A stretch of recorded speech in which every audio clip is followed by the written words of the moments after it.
In this video, we are going to talk more about condensing and expanding logarithms. These will be a little bit more intense than the previous video where we're just kind of working on the basics. So here we have your properties, and I'll show your properties up above.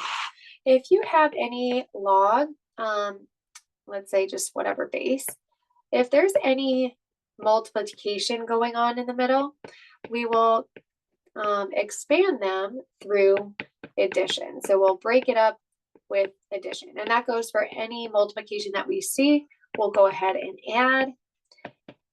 If on the other side, instead of multiplication, if you have division, well, the opposite of multiplication is subtraction.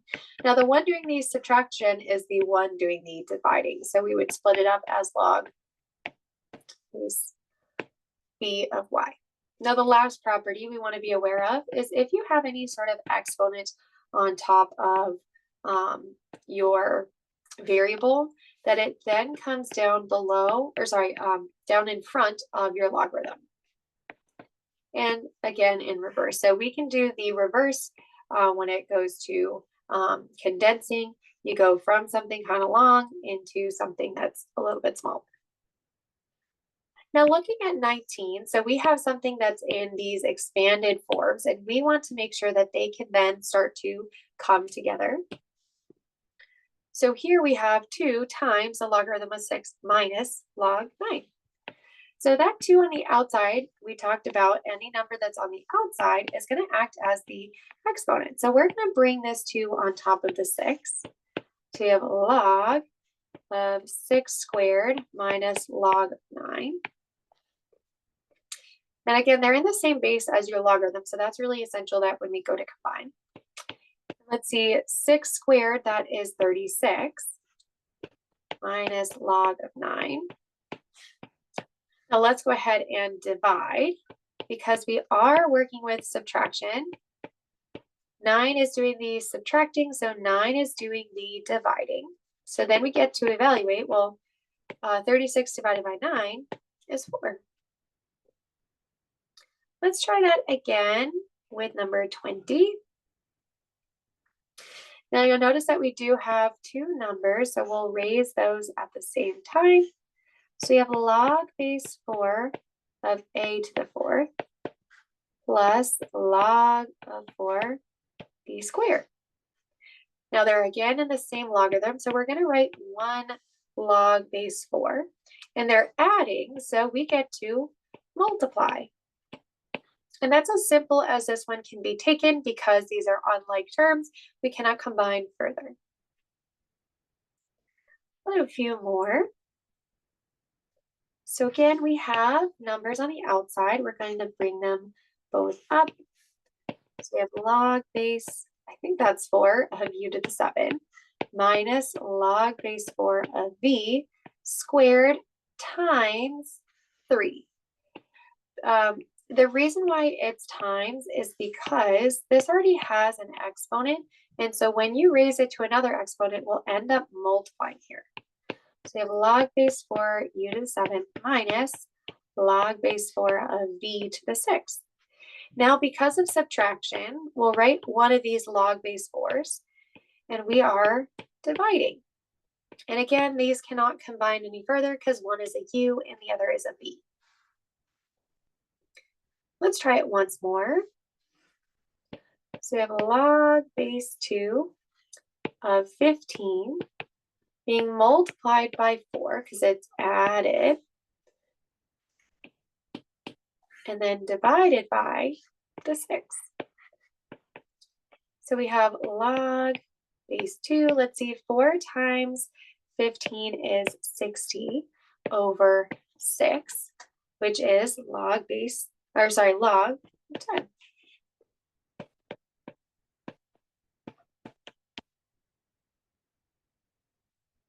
So hopefully that is getting a little bit easier. Let's try one more. I'll do some, maybe I'll do number 24. So you'll notice that we have this 1/3 on the outside. Because it's on the outside of your parentheses, I would suggest cleaning up your logarithm first and then taking a look at the exponent. So log base 5, we have 8 times 27. Well, actually, I kind of misspoke. Well, to go backwards, I'm so sorry. Let's do number 24. So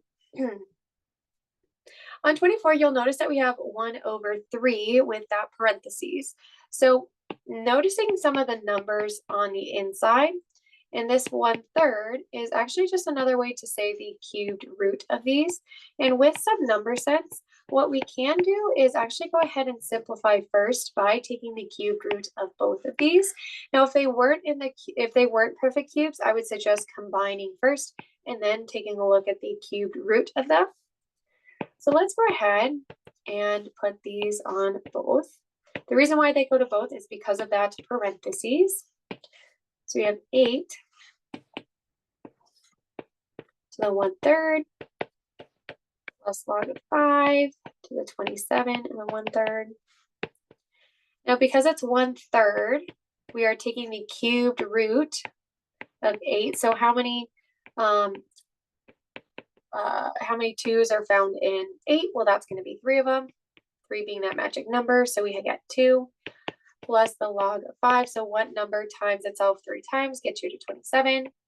Well, that would be 3, because 27 is 3 times 9, and 9 has 2 additional 3s. So you have 3 3's in total. And we can combine all together now. We have 2 plus 3, so that's going to be multiplied by 3, and then divided by, because that's subtracted, by 3.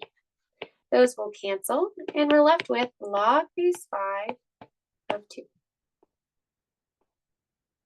Now, I would suggest that you pause the video and work on the remaining 3 that are left over. Again, I'll show you the answer key at the end of this video. Now, let's look at expanding these logarithms. So they're going to go from something small into something a little bit bigger. Now, there is, we want to identify if there's multiplication, division, or any sort of exponent we need to be worried about. So identifying here, we have x times y times z. So let's go ahead and expand. With multiplication, we are going to be adding here. So every time there's multiplication, we'll add your variables. Now, then we want to take care of any sort of exponent. You notice that z has an exponent of 4. So write it all out once more. 4 comes on the outside. And here you have z. Let's try it again with the one directly above or below it. So on this variation, you notice that everything has an exponent of 2. So we want to get that first to drop down. So we have 2, and then we'll put a parentheses because we will be using parentheses here in a little bit. And I believe that's a q for r squared.